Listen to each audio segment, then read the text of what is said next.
Hello, ladies and gentlemen. Welcome to the Esteemed FaceTime with Leaders, an initiative by World Development Corporation. I'm Sunny Pancholi, anchor at World Development Corporation. FaceTime with Leaders is a platform for industry titans to share their experiences, thoughts, ideas, and best practices in order to inspire one another and future leaders.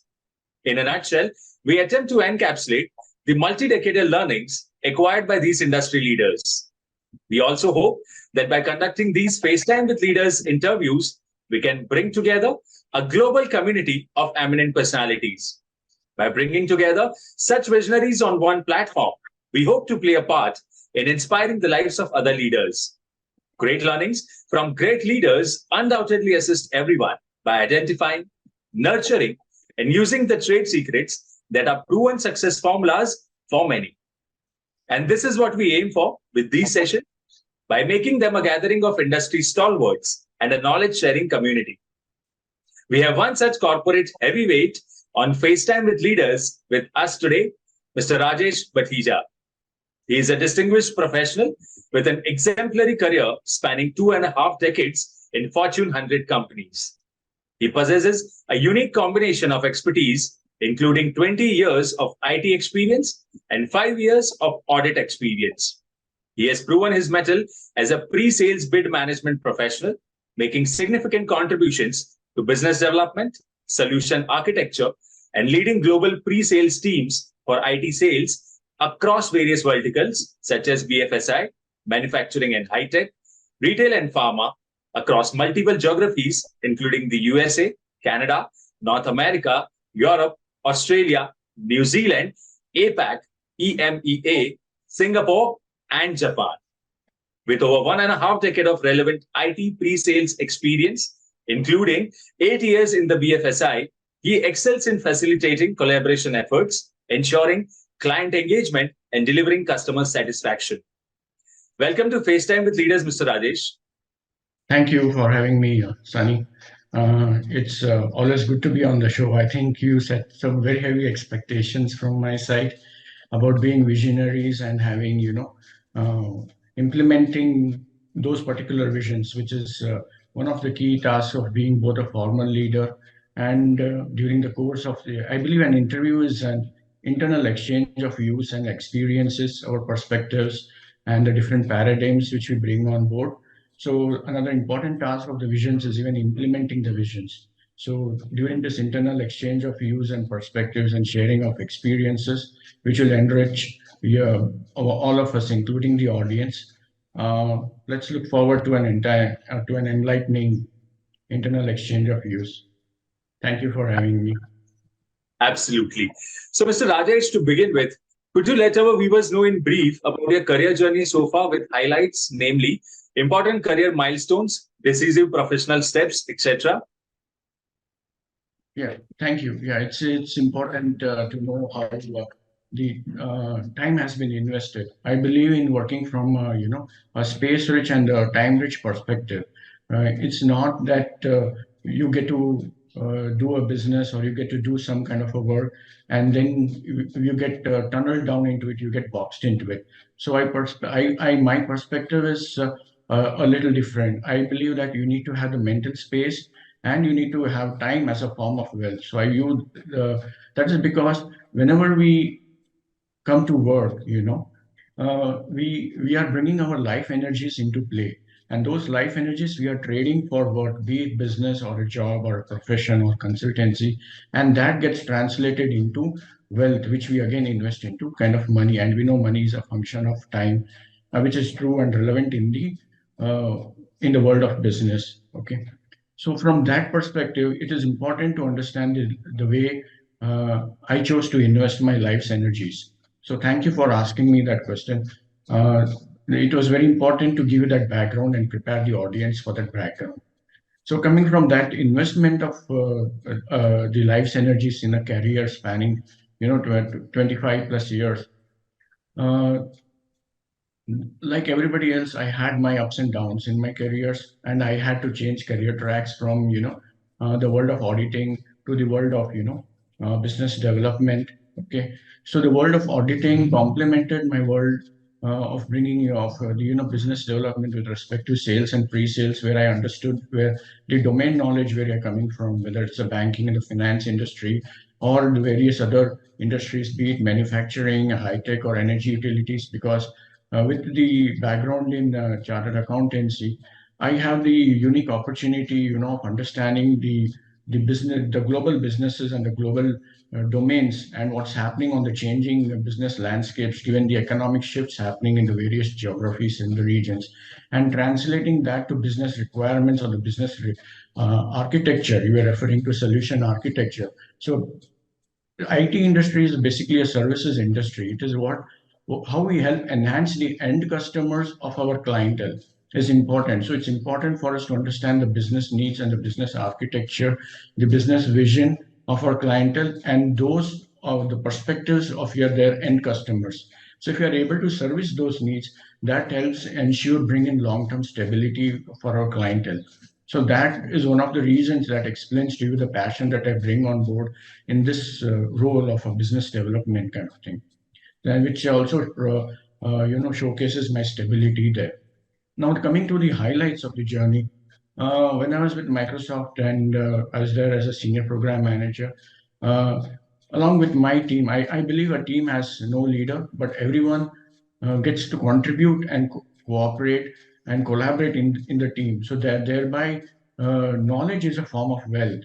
So we are sharing our knowledges, and knowledge is evolutionary. So as we implement our knowledge, we get to build, temples of excellence of experiences. With that approach, with that thought process in mind, and being an informal leader kind of a perspective. So we were one of the first teams to be on the Microsoft Hall of Fame, the entire team, for engineering excellence and for business development. And we repeated that successively for the next year as well. So that was one of the highlights of my career in Microsoft. And in one of the other IT companies, in India, of the top five IT companies. So I got to lead the entire, the client's business unit perspective, given their entire 23 plus centers of excellence, more from a practice or an engineering or technology perspective. That's because I have a master's in computer science as well, in addition to a background in chartered accountancy, which you referred to, that I bring some unique talents on board. So that was another key highlight in one of my earlier journeys at one of the earlier, Fortune 5, top 5 IT companies stints. So the other thing is, I had been blessed with the good fortune of, uh, going through a whole lot of, um, different kind of people training workshops, where be it at be it something on wherein they prepare us from a psychological perspectives, what are the psychological traits and the values a person has, and how do you complement that given the different the different perspectives, the different personalities people bring on board. How do you go about doing conflict resolution when people have different ideologies, and you need to still conduct those business meetings formally and address the goal. That's because, I believe a meeting is a confluence of thoughts, emotions, ideas, and bringing a synergies together in a proper cadence, and direct those energies, channelize them to reach the business goal and the objective. So, going through these workshops, that has provided me an invaluable insight into the functioning of the human mind, because people are our assets. Because at the end of it, if we don't invest in our people rightly and in the right people at the right time, then the business suffers, and as a consequence, even the society suffers, and as an economic impact. So, these people training skills more from us by trained, behavioral behavioral counselors, by trained behavioral, uh, you know, professionals with various paradigms and the different types of communication and the communication styles of the people kind of thing. So that has provided me an invaluable insight. That's one of the another highlight of my journey, career journey as well. Yeah. That is what it is. What we look for in business, in any business, even in college students. Today entrepreneurship and incubation at the colleges and even at the high school level, is big. So what we are looking for it as we are looking at that inner spark in a person. We are looking at that inspirational capabilities, the power to be inspired, and the power to inspire people, and to take that power, that spark ahead with the different milestones. So that brings in trustworthiness, and in business, trustworthiness is everything. Even whether you are mentoring as a venture capitalist or as a high school teacher, building up entrepreneurship teams, so that trustworthiness is the key for any business leader. That was a good question. That was Right. a very good So, observation. thank you so much. So, continuing our conversation, Mr. Rajesh, our viewers would like to know, with 20 years of IT experience and 5 years in audit, how do you believe your diverse background contributes to your role as a pre-sales bid management professional? Yeah, like you rightly pointed out, I bring a unique combination of professional education, one from the world of commerce and the other from the world of science and engineering. So that helps me to play the role of a bridge, you can say, to give an example. So I help connect the engineering teams with the business requirements. And since I come from the world of engineering as well, so it helps me connect the engineering mindsets and map them to what are the business requirements which we need. So I play the role there more of a business reference architecture, a business architect or a solution architect, provide the necessary kind of solutions or insights, and say, hey, this could be the insights which the client is looking for and their end customers are looking for, or these could be the solutions, say option A, B, C, which we can provide, and what would we require for the engineering teams to come up with these particular options. So that becomes a key value added skill, a value added dimension. So we are able to connect to the customers and their end customers from an engineering and a business perspective in a seamless and a cohesive manner. So this is where the role comes in more as an integrator, integrating the business teams, okay, as well as the engineering teams, and it also plays as it's more you can also say from another perspective, it's more an interoperable perspective which you are bringing in, wherein we are able to seamlessly have a dialogue, where both understand the same thing, the engineering teams and the business teams. So it's a very crucial part in the world of business. So it's basically a role of an integrator as well as playing an interoperability role between diverse teams with diverse perspectives. That sounds incredible. So, building on to that, our viewers are eager to know, you have extensive experience in business development. So, how do you approach identifying and pursuing new opportunities in different verticals and different geographies? Yeah, that's a very good question. That question itself, I think it brings out uh, the depth, and the vastness of the global experiences that a person can have. I believe such a question, bringing such a question to the table basically helps showcase uh, the global perspectives that people or the leaders bring on board. It is important to have extensively traveled across the world, because when you are talking of different businesses, different verticals, business verticals and business domains, it means that we need to be a global citizen. Okay, it requires interaction with various business bodies, trading bodies. It requires interactions with the various business events, engineering events, kind of thing, and meeting and networking a whole large section of people, understanding their various perspectives, the paradigms and the problems which they foresee, and how different people address that same problem with different solutions in mind, and at what stages of the solution they are in, and whether they've been able to bring in different commercial viable models and business or revenue models, kind of thing. So when we talk about this, addressing a different verticals, no two verticals may use, business verticals may use the same piece of technology in the same manner. For example, in the banking sector, the way we use cloud and to do the data analytics, whether it is a retail customer or whether it's a corporate customer, or you're looking at enhancing or providing corporate treasury, solutions, or you're looking at, what do you call, micro lending options kind of a thing, and you're using big data and you're coming up with different, identifying the different niche areas where your bank can provide those respective services, or it can come up with newer models, or you come up with different, if it's an, you're providing insurance, be it life, non-life insurance. So when you are doing the different ways of, you're doing a data mining kind of a thing, and you use artificial intelligence or machine learning, and you narrow down on the where you have been able to provide your services and where you've not been able to provide your services, and the depth to which you have been able to provide, and whether you provide it to the right customer profile segment. So we get to use tools like that.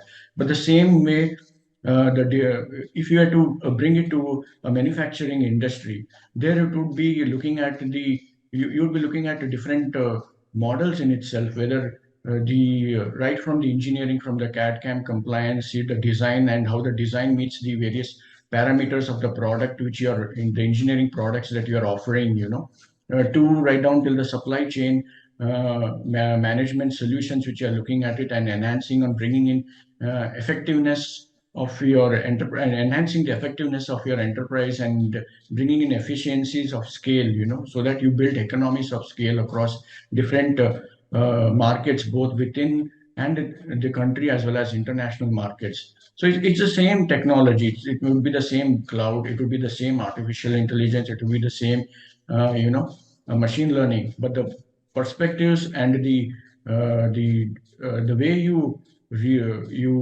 use the data as a form of wealth, that differs from industry to industry. And I believe, having worked with different business units and business verticals, I think my life has been blessed and enriched with those kind of experiences, and that is also a form of wealth which I bring on the table. Exceptional. So now that we have discussed your career journey, your professional pursuits, roles and responsibilities, let's move on to the subject of corporate governance and ESG. So here is my question to you, and a very obvious one. How did your professional skills and dispositions evolve into ESG and corporate governance? And could you share a timeline? Yeah, see, if you look at what's happening in the world in the last, say, 10 years, and more specifically in the last five years kind of thing. Earlier, companies were used to, on a business to business exchange platform, or on a government to business exchange platform, or a business to consumer exchange platform. People were not so much concerned about the environment kind of thing. So it's of late in the last 10 years where climate change is being spoken of, and we have the United Nations development goals which have come up, doing sustainable businesses, so that we are, and environmental management is being now, taught in the schools. The last 10 years have brought in a very decisive change uh, in the way we do business, and people would like to be consumers of businesses which cater to the environmental needs of the planet, and they are into a green planet business kind of a thing. And lately, in the last decade or so, carbon credits has also become a form of a business. And when businesses are, awarding large scale, they are inviting large scale tenders, or there's a large scale bids, running into multi-million dollars kind of thing. Obviously, a question arises on how do you address the environmental, social, compliance? What are the business governance factors you have, and what are the ethics committee that you have? And the proposals are scored, they are weighted on those parameters, and that is an inherent parameter on which and whether your companies are compliant to various, ISO standards governing the with respect to with respect to environmental, social compliances, and what have you done to reach out to the different sections of the society kind of thing, and what are the investments you yourself have made into you know in various ways or various forms in which you are able to lessen the load on the planet, and how green a company you have become. So based on those inputs and what is the vision you have for yourself and for your customers, partners, and your entire vendors ecosystem, and how you are enabling your vendors, your contractors or subcontractors to become green, where we stand. So that in itself, with a is a big thing. So there are changes happening on the corporate front, on the businesses front, and this requires different businesses which we were earlier not talking to, or earlier which we had not heard of. So a new paradigm has come into place, and new businesses have been formed because of the care and concern for the environment. And I believe going forward, the ESG standards and compliance will also become more and more stricter. To cite a small scale example, we have seen how the planet interacted, and it was very healthy, when during the corona virus time, when everybody humans activity was limited, whereas we saw, dolphins, we saw birds reaching out, coming out more in larger numbers towards the shore. The earth was able to breathe a little heavier. We had lesser, carbon dioxide emissions kind of thing. And now, taking a cue on those lessons, India has also had a policy on this electric vehicles mandate we have, right? For this 2000 till 2030, we need to bring in. We are seeing we are going to transition more, and the government has come up with subsidies and everything, and has come up with an entire framework to enable people to move from, biofuels to electric vehicles kind of thing. So we are seeing a change, and the society is willing to adopt that change. So that forward momentum is there. So uh, I think this is something which is global and not just individual kind of a thing. And we are all part of that. Like I told you, a meeting is a compliance of energies, thoughts and experiences. So this is some kind of a global change which all of us are, collectively part of it, and unknowingly at a conscious at a deeper conscious level, you, me, and everybody else as part of this audience, our global audience, we are all contributing towards moving towards a healthier and a much more livelier planet for our children and the next generations. So it's a part of everyone's journey, not just my journey, I would like to say. Thank Okay. you. So, Mr. Rajesh, before we conclude our discussion on this particular subject of corporate governance and ESG, I would like to quickly ask you, as an ESG and corporate governance expert, what values do you bring to the table? Yeah. So at a smaller level, see where I stay. I have a small house, but here in my house, I have planted. I have 25 different kinds of trees, 25 to 30 different kind of trees, and they are all different trees, different fruit-bearing trees, and different. Some are evergreen trees, and some are local or native to it. The care and concern that I have put in is these are, not hybrid trees. These are, what we call native trees, which specifically grow to this environment. So there is something called a seed bank proposal by the various governments, and India also is having a seed bank. And I think Britain also has a seed bank kind of thing, wherein we preserve and store native seeds, and we study the genetic material of those seeds, and they are very much required as part of the, for replenishing the planet tomorrow later with natural species for that particular environment kind of a thing. And I think that the British government's project is called Project Noah, if I am right, if my memory serves me right. So there is when we talk about ESG compliance, we are talking and the ESG strengths. We are talking about keeping the Earth's original gene content intact as is, and help it proliferate in the right environments. So that is one of the key strengths that I bring on the board. And with respect to corporate governance, there, I think corporate governance is linked to this question. It's like I told you earlier, it is about trustworthiness, and trust is a uh, greater than any currency or form of money or wealth, because businesses wealth and depends on the trust and the credibility that you have established. So when you talk about gene-based materials and all that, trust is evidently involved, and corporate governance, regulations, validations, and verification mechanisms, and presenting that as a irrefutable truth and evidence of the of a greener earth and a greener life, with the seed banks kind of thing, non-modified seed banks. So I think there is no replacement for trust there. So when we talk about ESG, trust goes with it simultaneously. It's an irrefutable um, ask.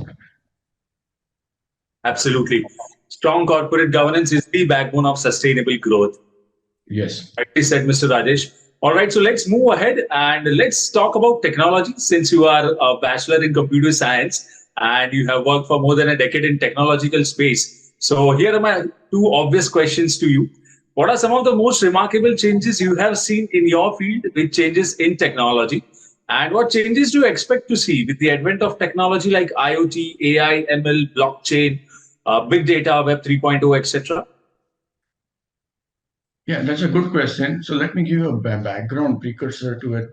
The way the human mind works, For example, a few decades back, during let's go back to the World War I, World War II situation scenario. The war thrived inventions and discoveries at that time. Everybody wanted to win the war at a faster rate and at a much quicker with lesser cost and impact.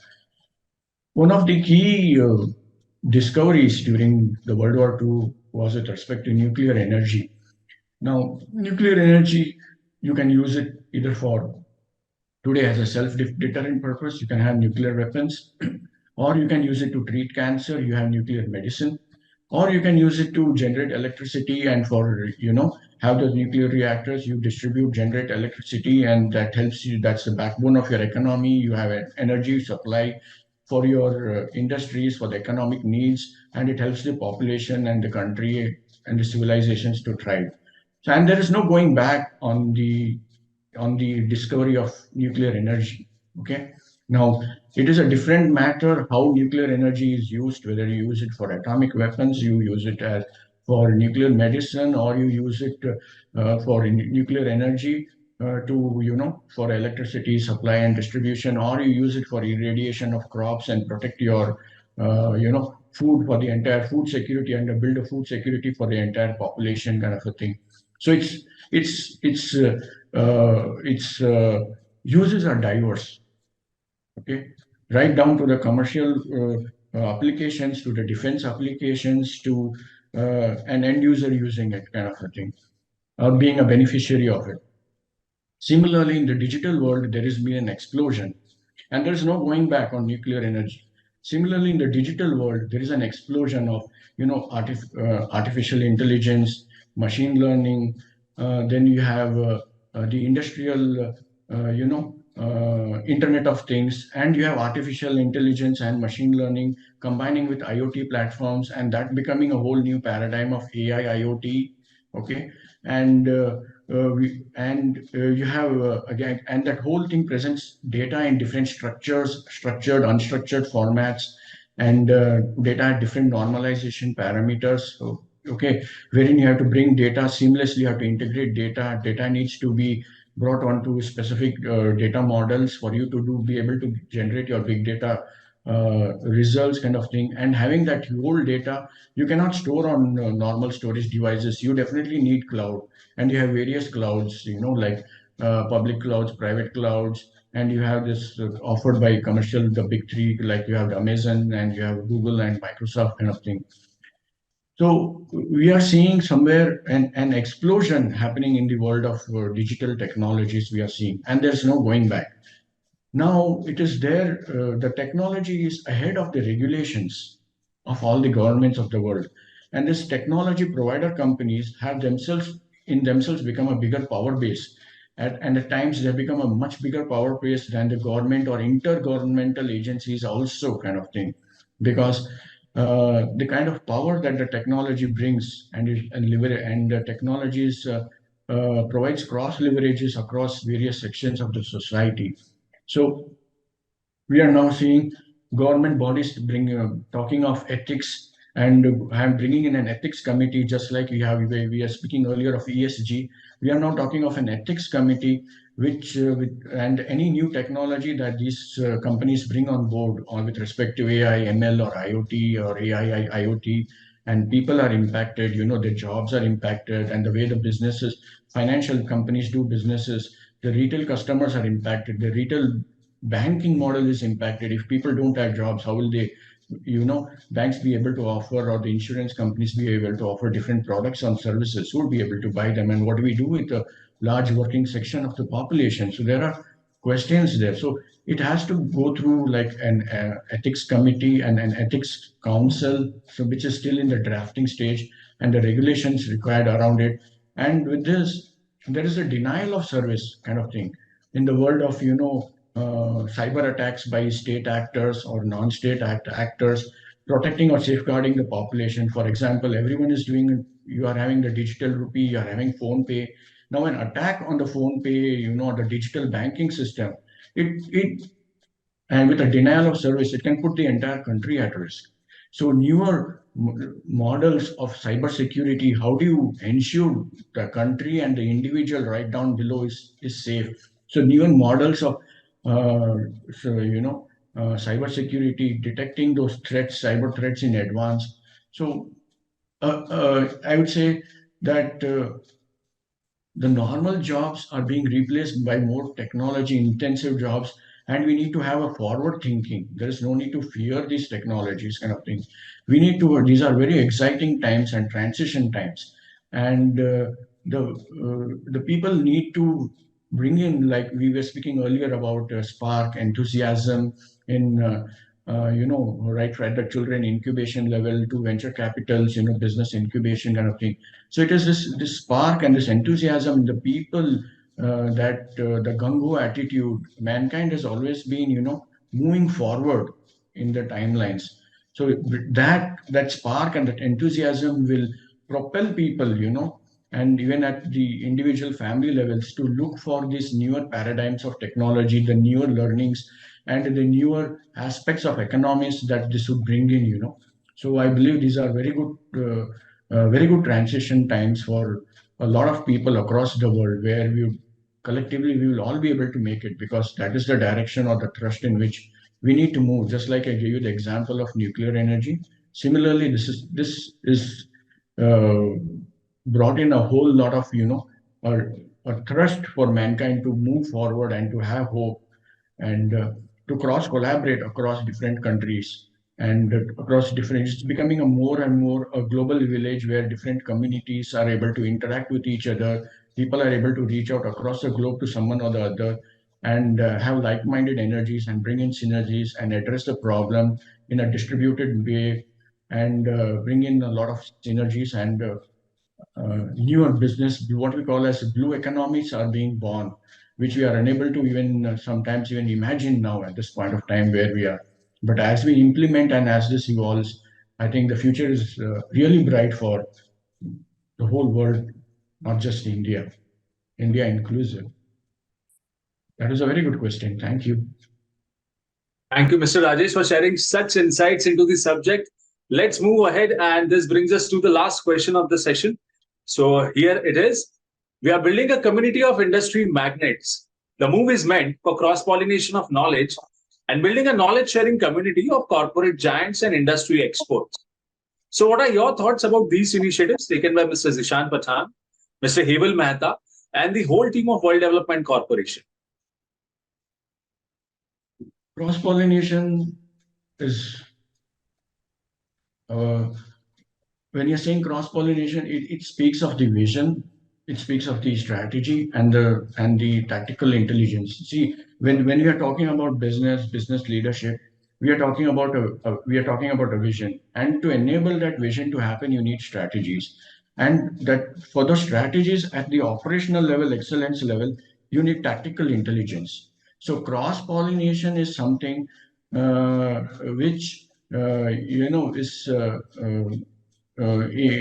which is invaluable, immeasurable in the form of wealth, because you are bringing in different knowledges and platforms, and people with diverse paradigms and experiences, and you're trying to, you're trying to make an attempt, and a very good attempt, which can be, which has a very high successful uh, capability, a very high win ratio kind of a thing, to reach or to help you develop these blue ocean kind of industries, which I was speaking to you of earlier, which are going to come in. So this cross pollination is going to serve as a pivot, as a foundation stone for this emerging industries which are going to come up. No one company today can, in the world of artificial intelligence, the machine learning, the internet of things, can say I am the be all and do all, and I'll be the all the products provider, I'll be the all service providers. We all need each other, and we all need each other and to work as a consortium, or we need to work in the form of multiple joint ventures to address the newer business models which the countries are asking for, which societies are asking for. And when you're talking about consortium of companies, we definitely need cross-pollination of minds, energies, and thoughts. And we definitely need some international joint ventures. It means we need to address the different, paradigms of models, businesses, experiences, and see where our synergies lie. So cross-pollination will bring in those necessary synergies and help you direct and address those goals. For example, we have the smart cities project, in India.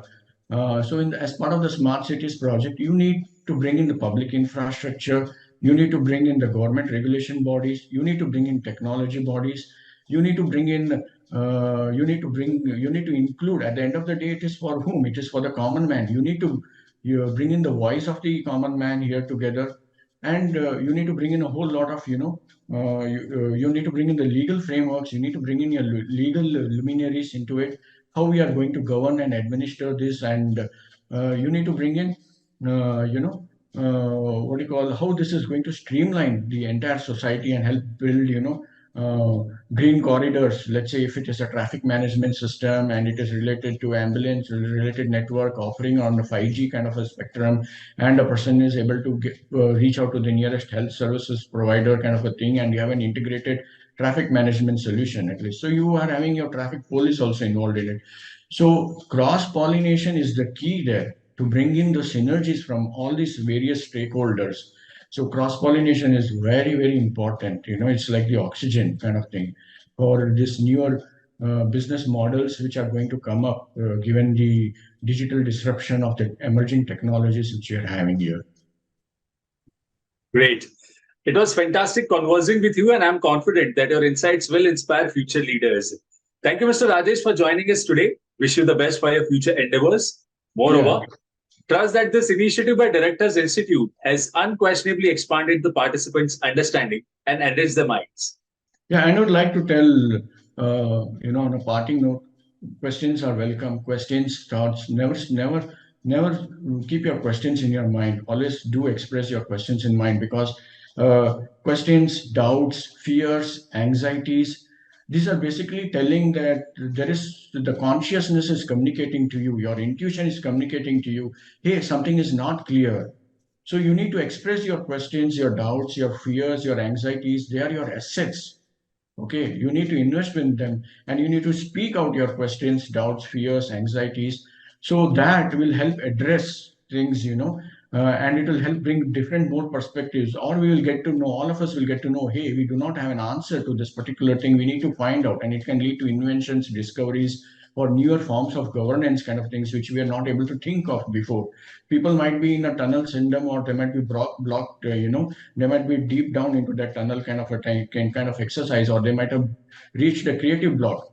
But your question, your fear, your anxiety, your the tingling sense something is not right, by speaking that out, it helps us build that parachute, it helps us build that risk mitigation mechanism, and it helps us to optimistically and pragmatically bring a solution to shape, whether it is for an NGO or whether it is for a commercial enterprise kind of a thing. So thank you, Sunny, for all your questions. I really appreciate. That's a good thinking mind at place. Thank you so much, sir. Thank you. Thank you, and have a nice day. You too have a nice day. Bye. Bye.